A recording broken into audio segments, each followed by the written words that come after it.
Hey, welcome back. Have you ever had to draw something or to show a client or a person that you're doing a job for and they have a look of confusion on their face when they're trying to figure out what it is they're looking at?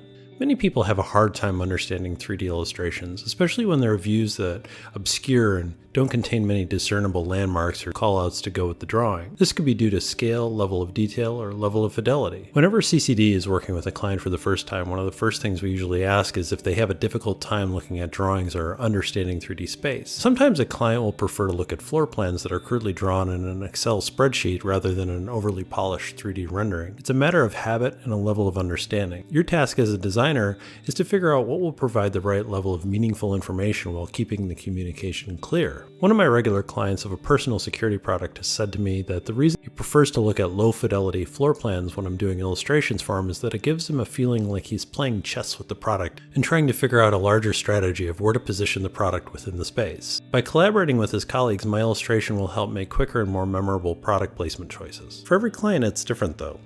Another driver is cost. It can cost much more to create high fidelity renderings in an instance where you are just having internal reviews where the client isn't even present.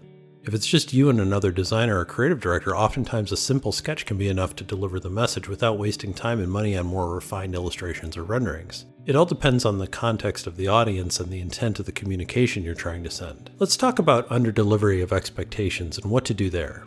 Personally, I always try to over-deliver because, like carpentry, it's easier to cut away excess than it is to patch the holes. But once in a great while, a mark is missed and the client is left leaning on you for a little more information. The best advice I can give you is to plan to always swing too hard rather than not hard enough. In some cases, you can save the presentation by doing live sketches if there's a sketchbook or a whiteboard handy to more clearly illustrate your thinking and intent. But really, that's something you should avoid altogether if you can by assessing your audience before you go into such a presentation. Ask yourself a few questions.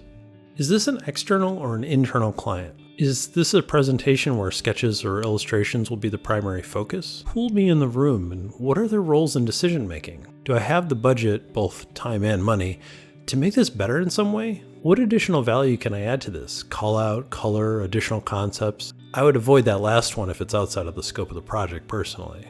Is there another way I can help illustrate the concepts that will more fluently express the design thinking? Am I competing for this job? If so, do I know who the competition is? If yes, what do I offer that they don't? If not, how can I secure the work by being more thoughtful or cost-effective with my presentation? This is just a sample of questions you might ask yourself to better prepare for a design meeting. In the end, your work, your pricing, and you, yes, you, are going to be the selling point of the program. Shine brighter, be kind, do good work. Be prepared to deliver a little more, if not a lot more, than expected, and your client will look to you for design services for a really long time. Send me some of your thoughts. How do you assess your audience?